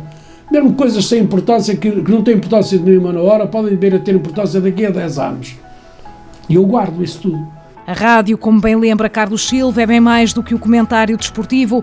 Ao longo dos anos conheceu pessoas e estreitou laços com aqueles com quem partilha os estúdios. Aos microfones da sintonia, recorda algumas histórias que ainda hoje estão bem vivas na memória. Mas a Rádio Sintonia tem também passado, não vou falar dos convidados, mas daqueles que regularmente estão connosco, seja da primeira hora, seja da segunda hora, têm ligações com muitos deles, desde o Humberto Teixeira, o Diniz, o Rodrigo Nunes. Há assim, alguma história engraçada com algum deles que queira partilhar? Até que o Teixeira tem muitas. O Teixeira era o máximo. Se fosse falar de Teixeira fora do futebol e Teixeira no futebol, um dia estávamos aqui no Lamas, veio o treinador González, um treinador espanhol, argentino, ele era argentino, e ele era muito duro a treinar, era como na tropa, aquilo era até deitar sangue pela boca. E eu um dia disse, vou armar aqui uma confusão hoje, monstro, porque porque ele fazia esses treinos à terça-feira. Portanto, hoje faço o treino de recuperação. E ele era logo força na terça-feira. E eu metia uma camisola de atletismo por baixo da camisola que jogava. E o Mérito Teixeira, ele veio-te dar 2 murros, meu, era para o que eu te digo.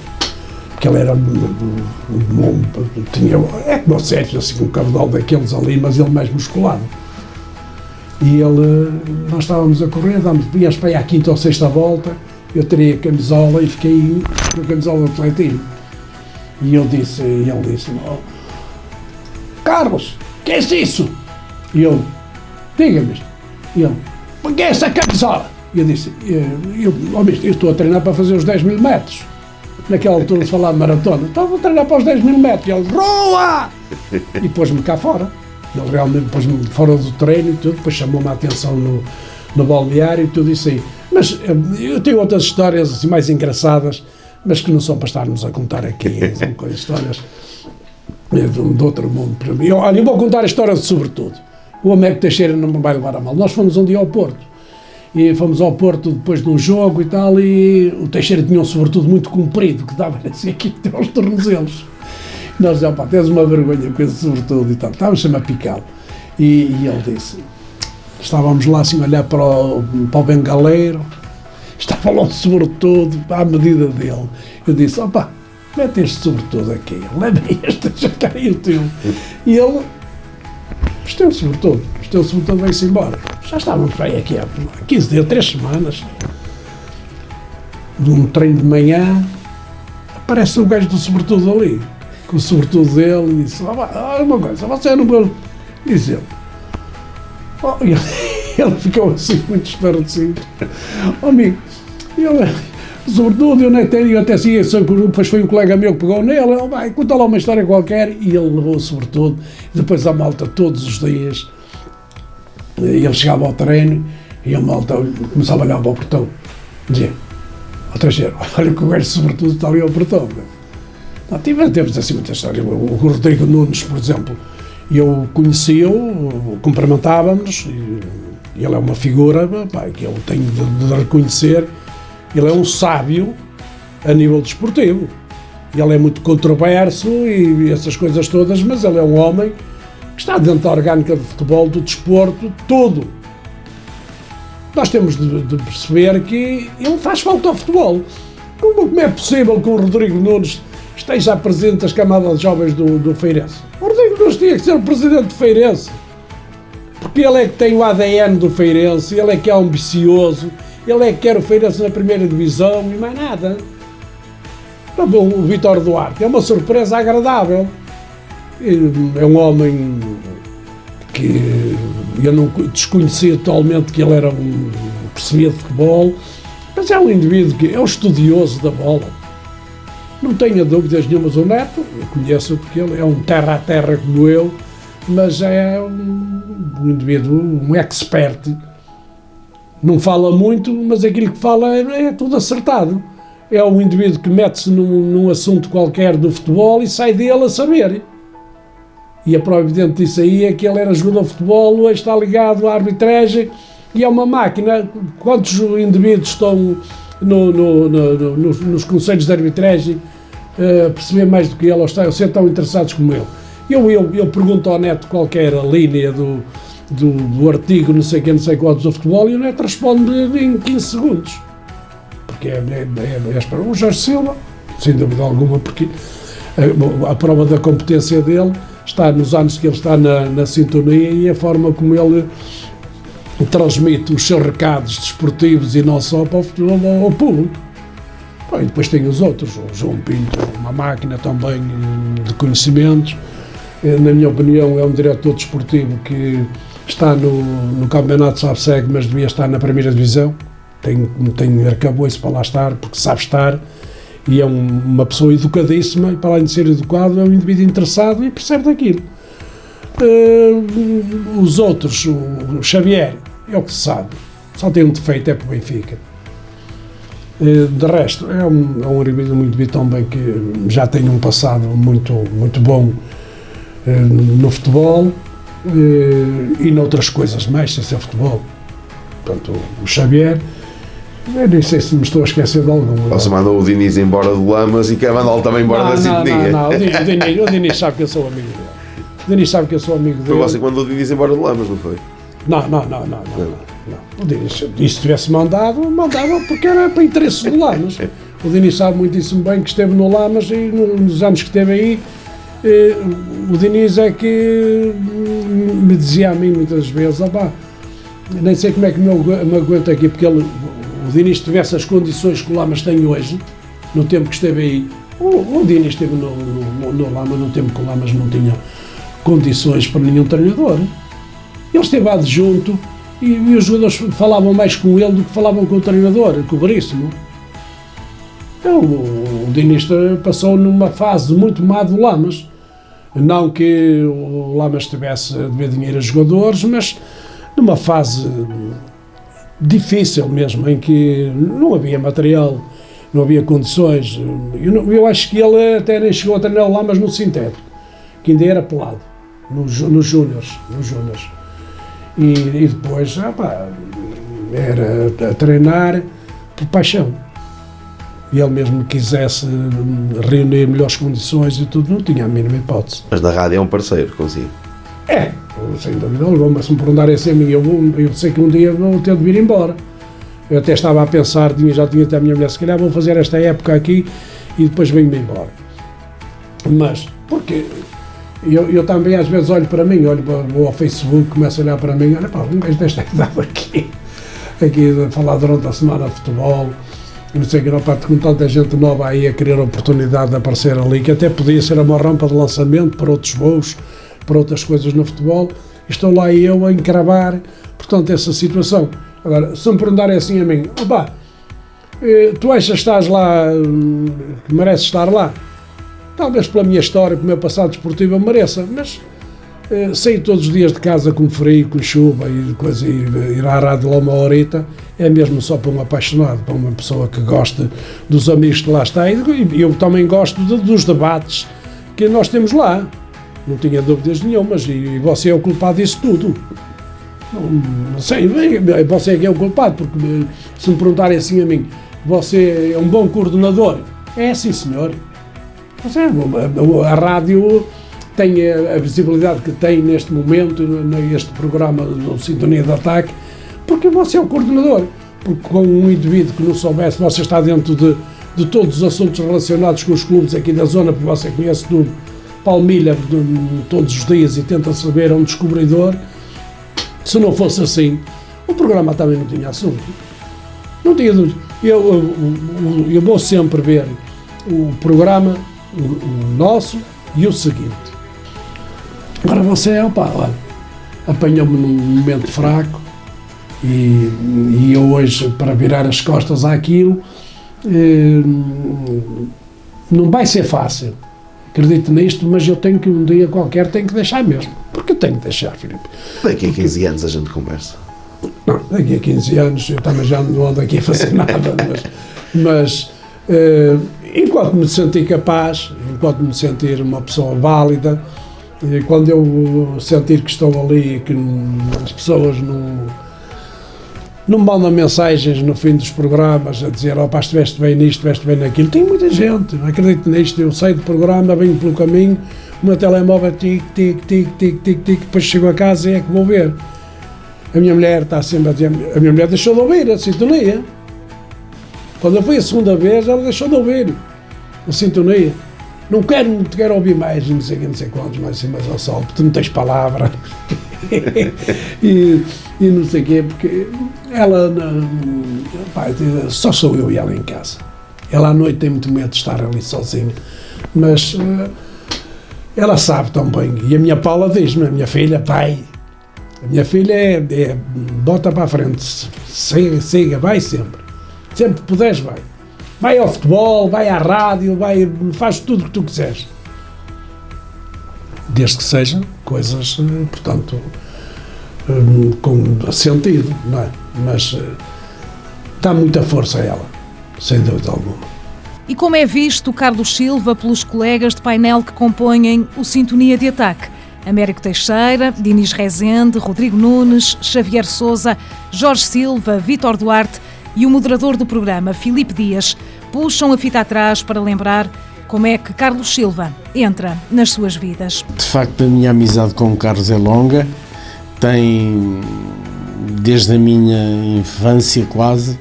Eu comecei a trabalhar muito cedo porque fiz o exame da 4ª classe, portanto com 10 anos, e praticamente comecei logo a trabalhar. Naquela altura chamava-se descascar à para grossa, a descascar, retirar à para grossa.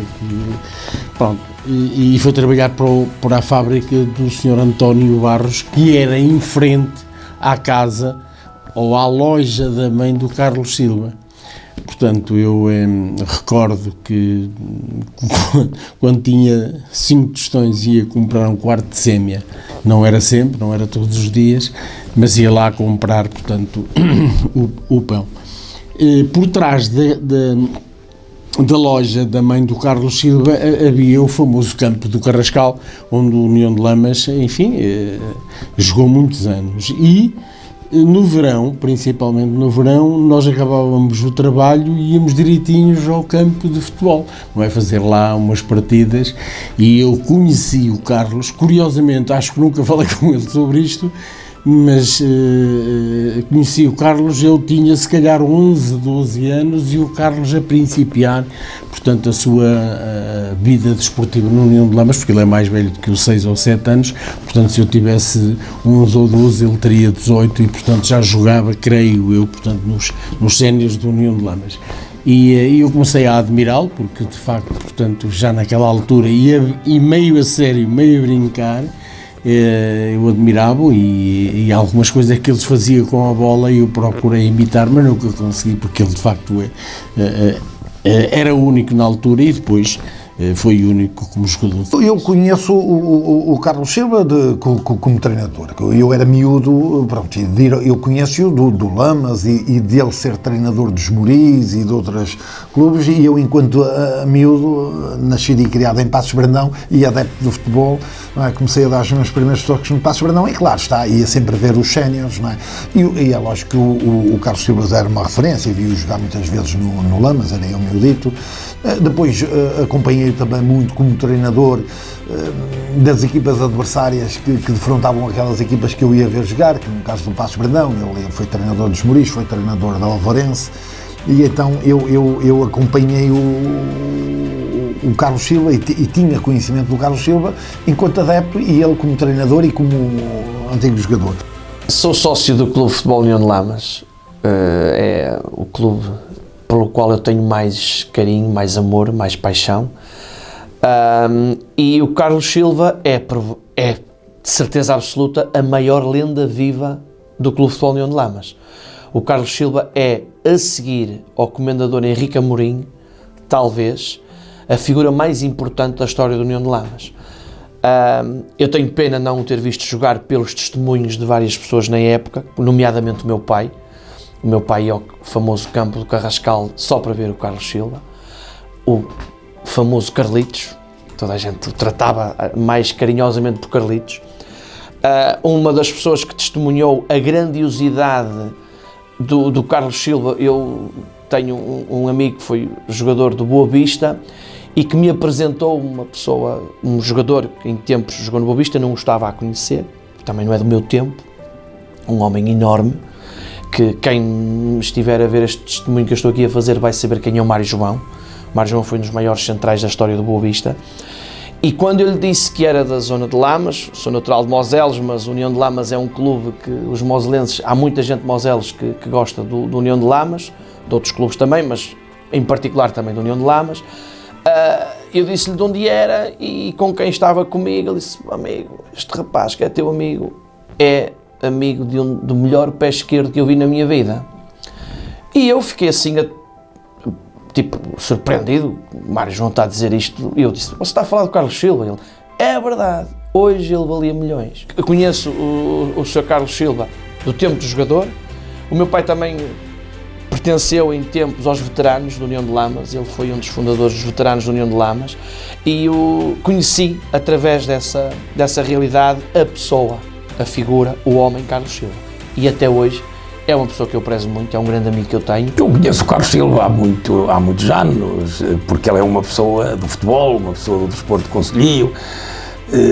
Apesar de não ter visto jogar, conheço muito da sua história brilhante enquanto praticante, enquanto treinador e, no fundo, adepto de um clube vizinho que fez muito pelo desporto concelhio e agora, ultimamente, aqui na rádio, tem sido uma presença assídua e um companheiro de grandes conhecimentos e que nos ensina e nos ajuda também a perceber um bocadinho deste fenómeno do que é o futebol. Quando fui convidado para o programa Sintonia de Ataque, aqui da Sintonia, precisamente, foi aí que contactei com o Carlos, foi aí que conheci o Carlos, numa primeira fase, porque quando recebi o convite, e daí, desde esse momento que eu percebi que o Carlos era de facto uma pessoa com muito conhecimento, uma pessoa com muita história, uma pessoa que conhece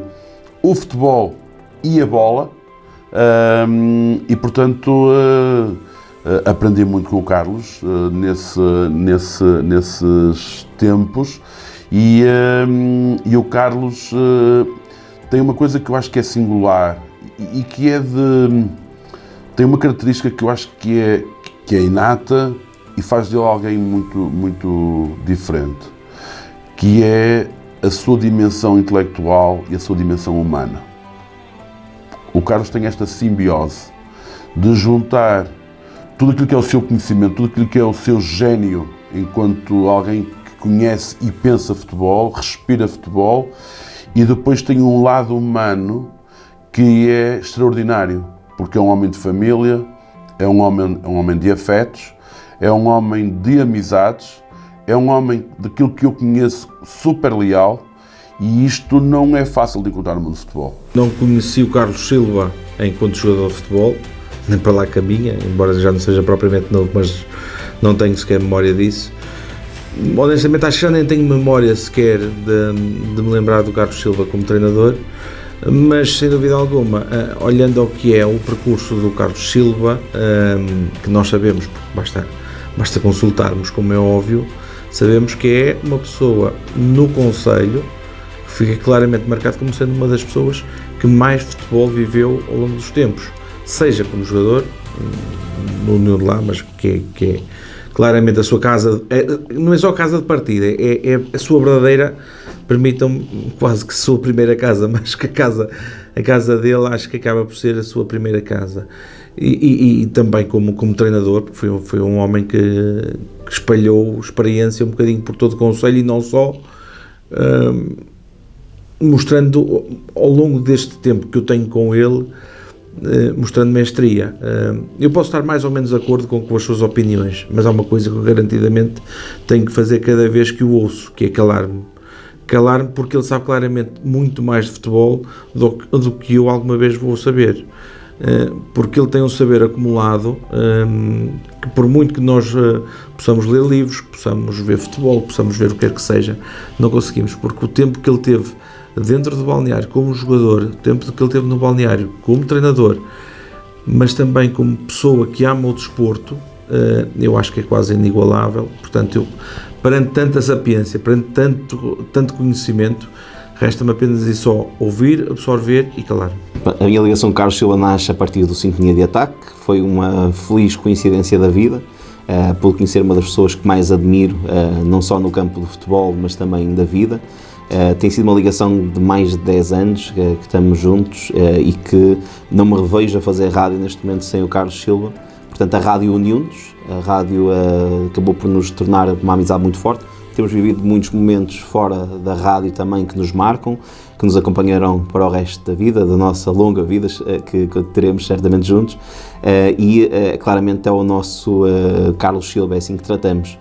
O Carlos Silva é alguém muito especial, muito carismático, quando tem que ser disruptivo também é disruptivo, mas é por isso que nós gostamos dele, porque é muito verdadeiro, muito genuíno, e que não há quem não passe por este estúdio que não fique com o carinho do Carlos Silva, que não fale bem do Carlos Silva, já para não falar de toda a história que conhecia do Carlos Silva, porque o Carlos Silva jogou nos Moris, portanto, e a minha família teve o meu avô, o meu pai, que eram ligados aos Moreiros, conheciam bem o Carlos Silva como jogador, como treinador, as coisas boas, porque era um jogador fenomenal, a gente diz que podia ter sido um jogador de primeira liga e até de seleção, das características e das idiosincrasias dele enquanto treinador, portanto, que ele também tinha as suas características, não é? Portanto, são subejamente conhecidas, mas acho que são estas características que fizeram dele a pessoa genuína e única, que faz com que nós gostemos dele, todos deles, e que certamente o Sintonia de Ataque não seria o mesmo sem o nosso Carlos Silva, e posso dizer a Rádio Sintonia não seria o mesmo sem o Carlos Silva, e vou dizer desta forma também, eu já falei com ele várias vezes, o Filipe Dias não seria o Filipe Dias sem o Carlos Silva. Portanto, muito obrigado, Carlos Silva, por tudo aquilo que tem feito pela rádio, pelo programa que é seu, que é nosso, que é de todos os ouvintes, e por mim também, enquanto seu admirador, enquanto alguém que aprende muito consigo todas as semanas, mas acima de tudo como um amigo que temos vivido e partilhado muitos momentos dentro do estúdio, fora do estúdio, e que vamos continuar a viver certamente. Aos microfones da Sintonia, os colegas de programa destacam o contributo que Carlos Silva deu ao futebol e não só, recordam um artista da bola que fazia a magia dentro das 4 linhas, que marcou a modalidade e abriu caminhos para quem se seguiu. Falam de um profundo conhecedor do mundo desportivo e sublinham a importância dos ensinamentos que Carlos Silva transmite todas as segundas-feiras aos microfones da Sintonia. Ao ilustre Carlos Silva, que faz o favor de ser meu amigo, de facto, há 60 anos, não é de ontem. É uma figura, na minha opinião, ímpar. É ele, não há outro Carlos Silva. Tem coisas maravilhosas. Para comigo foi sempre um homem muito sério, mas como, para o definir bem, acho que a palavra agridoce, porque para alguns ele também tem coração perto da boca e às vezes não se, agora está melhor, agora, enfim, a idade terá-nos alguma sabedoria, não é? Mas ele tinha o coração muito próximo da boca e às vezes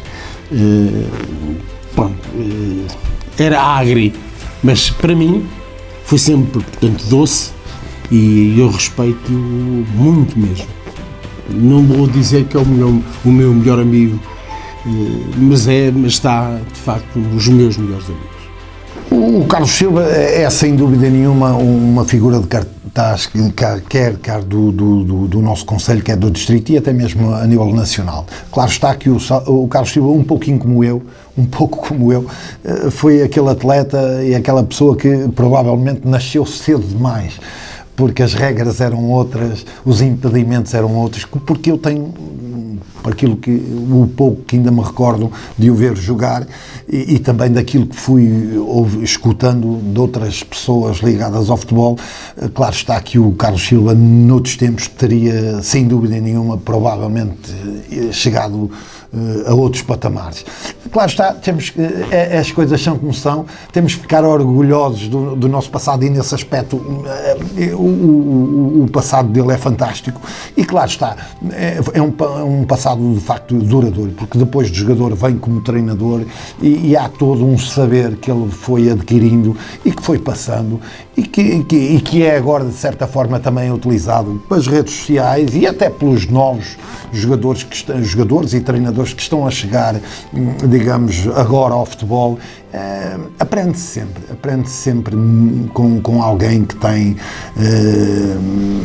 quase mais de meio século de vida e meio século de futebol. Eu penso que há de facto uma sabedoria que é inquestionável. E quer concorde, quer não se concorde, eu costumo dizer uma coisa: podemos não saber assim tanto de futebol como as pessoas por vezes possam pensar, mas há uma coisa que eu garanto: sabemos sempre um bocadinho mais do que aqueles que nunca lá andaram. E o Carlos Silva, com mais de meio século no futebol, com toda a certeza, por muito pouco que saiba, será sempre muito para quem nunca lá andou. Ele é uma enciclopédia viva do futebol local, do futebol regional e até do futebol nacional. Precisamente por tudo aquilo que dizes. Porque ele jogou futebol, ele treinou futebol, ele foi dirigente de futebol, ele foi fundador de veteranos creio que no Lamas e no São João de Ver. Teve responsabilidades também na Associação Nacional de Treinadores de Futebol e, portanto, o Carlos é uma figura mítica deste concelho, desta região, do distrito de Aveiro, porque toda a sua vida, apesar de ter uma atividade profissional para além do futebol, em alguns espaços da vida que tem, a realidade é que ele, mesmo a trabalhar, eu não tenho dúvidas nenhumas que ele passava metade do tempo a falar de futebol e a pensar futebol.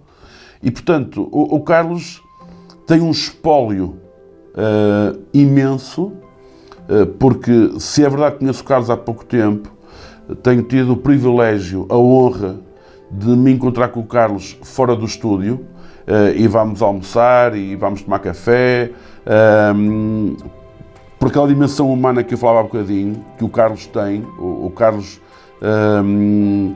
porque no programa nós rivalizamos, mas depois lá fora não há rivalidade nenhuma, porque o Carlos é um poço inesgotável de informação, o Carlos é um poço inesgotável de acontecimentos e é alguém que faz falta ao futebol. Tenho muita pena que as entidades públicas, sejam elas ligadas ao futebol, seja ela à Câmara Municipal, à Junta de Freguesia, não encontrem um espaço, não valorizem o espólio que o Carlos tem, porque no dia que o Carlos partir, se essa recolha não for feita, se esse testemunho vivo não for recolhido, perde-se muito aquilo que é a história do futebol distrital, o futebol local, porque nós, Santa Maria da Feira, somos o concelho do distrito de Aveiro com mais clubes de futebol, com mais praticantes de futebol. E o Carlos conhece-os a todos. O Carlos conhece toda a gente. O Carlos relaciona-se com toda a gente. E, portanto, o Carlos tem esse espólio material que eu acho que era um crime a agentes do futebol que o Carlos não tivesse um documentário, um filme sobre a sua história de vida. E acho que deviam as entidades públicas, as entidades do futebol, não para vangloriar o Carlos, mas nós todos temos a aprender com o Carlos. E o Carlos não precisa disso para ser reconhecido, mas nós precisamos do conhecimento dele para crescermos enquanto amantes do futebol, enquanto conhecedores do futebol. O Carlos tem essa magia dentro dele de ter tanto conhecimento e eu acho que para as gerações vindouras, e eu considero-me uma geração vindoura, porque estou basicamente a entrar no mundo do futebol, de obter este conhecimento do Carlos. Não se pode falar da história regional, do futebol regional, do futebol distrital e de clubes com dimensão nacional sem falar do Carlos. Porque o Carlos, porque jogou nesses clubes, porque treinou esses clubes, porque se relaciona com dirigentes desses clubes, há muito que ele passou que hoje está a ser implementado. E isto é fruto do empenhamento do Carlos, da sabedoria do Carlos, da genialidade do Carlos e desta disponibilidade de partilhar. É um homem que tem um espólio desportivo invejável. O museu dele é uma coisa absolutamente incrível. O conhecimento que ele tem de vários clubes, porque eu estou a resumir a União de Lamas, ele também fez parte de outros clubes, foi treinador de futebol de outros clubes.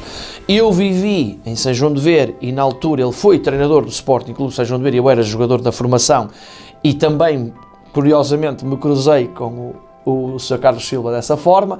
Portanto, isto é muito emocionante falar de um homem tão grande, é uma pessoa extraordinária, é um homem fabuloso e já agora dou-vos os parabéns também a vocês, Rádio Sintonia, apesar de fazer parte aqui, mandar uns bitetes à segunda-feira, não deixo de reconhecer este vosso gesto, porque de facto este homem merece o que está a ser feito. Portanto, o Carlos Silva é uma pessoa por quem eu tenho um carinho muito grande, uma admiração enorme.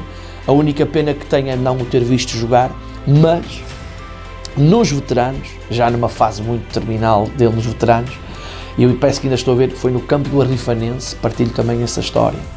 Ele ao intervalo mete lá 5 ou 6 bolas na meia-lua e elas vão todas ao 7. Eu estava a olhar para aquilo, um homem que na altura tinha isto já foi quase há 30 anos, ele tinha 50 e tal anos na altura, o Sr. Carlos, na década de 90, ajuda-me a fazer contas, início da década de 90, portanto ele tinha 50 anos. Aquele homem a mandar bolas para o 7 de livre, aquilo era uma coisa. Eu disse, que é isto? Quer dizer, este homem deve ter sido de facto um jogador extraordinário. E não há uma pessoa naquele tempo que diga ao contrário, que ele... Todos em uníssono quase reconhecem que de facto ele foi um jogador fabuloso e hoje continua a ser uma pessoa de futebol, continua a ser uma pessoa respeitada, querida por quase todos os clubes. É normal, é um homem que tem o Lamas no coração e às vezes ao falar do Lamas é normal que possa às vezes não ser tão compreendido porque a rivalidade entre clubes assim o exige, mas pá, o Sr. Carlos Silva é uma pessoa que eu tenho muita estima, desejo-lhe o melhor da vida, a melhor saúde e como sócio do União de Lamas só tenho que lhe agradecer tudo que ele fez pelo União de Lamas porque ele também no dirigismo foi uma pessoa muito importante para que a União de Lamas não acabasse. É verdade. O Sr. Carlos também foi importante nesse aspecto. É um companheiro extraordinário, um amigo extraordinário e volto a dizer, essa é a parte mais fácil para mim para falar do Carlos Silva. É um grande unionista, e espero e faço votos que um dia o Clube de Futebol União de Lamas lhe preste a homenagem que ele merece, porque a sua grandiosidade não tem comparação com ninguém dos que ainda estão vivos.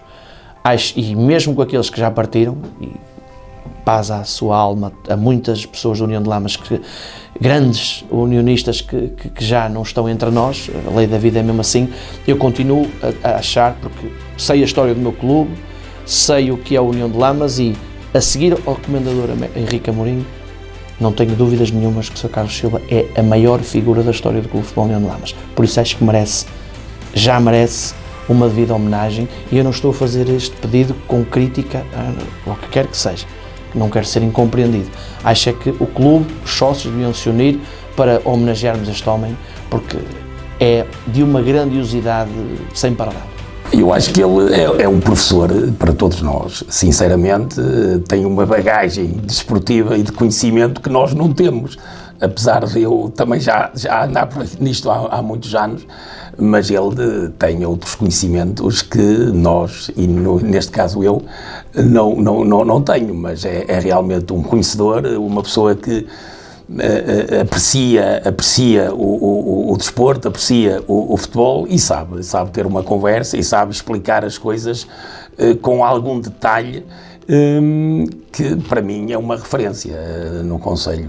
Já lhe disse isso a ele, que a minha pena é não ter no Feirense uma pessoa como o Carlos Silva, que gosta da sua terra, que gosta do seu clube, é uma memória viva da União de Lamas, e que às vezes eu sinto falta no meu Feirense, e é evidente que tendo alguém como o Carlos no Feirense ajudaria-me muito a mim e a todos aqueles que estão agora a chegar ao clube e a crescer com ele. Ele é uma pessoa naturalmente bem disposta e com ele é relativamente fácil discutir, porque ele normalmente quando vê que as pessoas estão mais ou menos de acordo com ele próprio se encarrega de nos trazer uma metáfora que vira um bocadinho a discussão ao contrário, mas com ele é relativamente fácil discutir.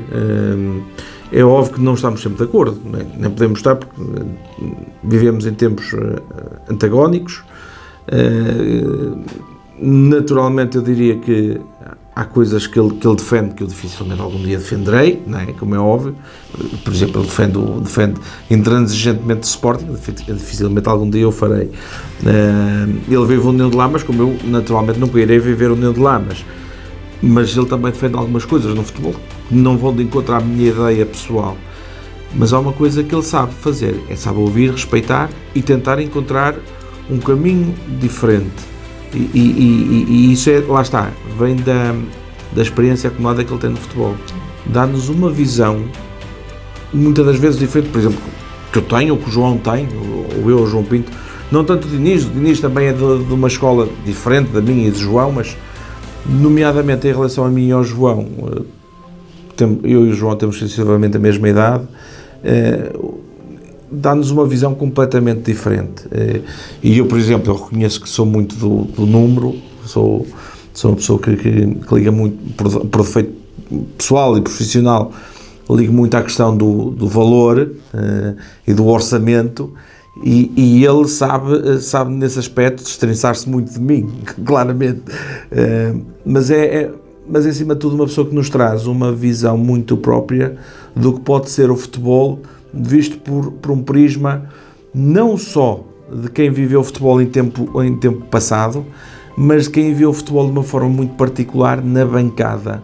E ele viu de uma forma muito particular na bancada. Eu lembro-me das primeiras vezes que entrei no Comendador Henrique Amorim para fazer narrações, e apanhava lá o Sr. Carlos Silva, porque eu conhecia o Sr. Carlos, sei lá, para aí há 20 e tal anos, à vontade, a vê-lo ver futebol no Comendador Henrique Amorim, sempre uns degraus abaixo do que era o posto fixo de reportagem no Comendador Henrique Amorim, e nós víamos-lo a ver o futebol de uma forma apaixonada, mas não vês aquele homem a dar um berro para o campo, não vês aquele homem a chamar nomes ao árbitro, não vês aquele homem a dizer que o treinador percebe mais ou menos futebol.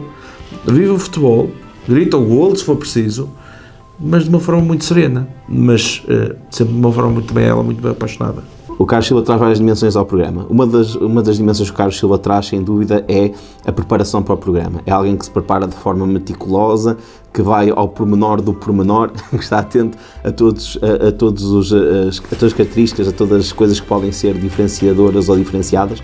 É alguém que se prepara porque vai ver os jogos ao fim de semana, não só do seu União de Lamas, que é o amor da sua vida, e que muito deu à União de Lamas, e é um grande símbolo e um grande representante da União de Lamas. Quando olho para o Carlos Silva, vejo e revejo a União de Lamas, que sente, respira, ama de uma forma muito intensa a União de Lamas, mas também traz aquele que é a história, que é a memória das suas memórias, das suas contagens, principalmente quando se junta aqui com o painel muito vasto que temos a honra de partilhar todas as semanas, e vão partilhando memórias.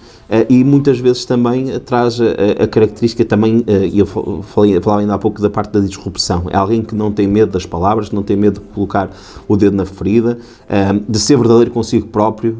Portanto, sempre que ouvimos o Carlos Silva falar, ouvimos o Carlos Silva a falar.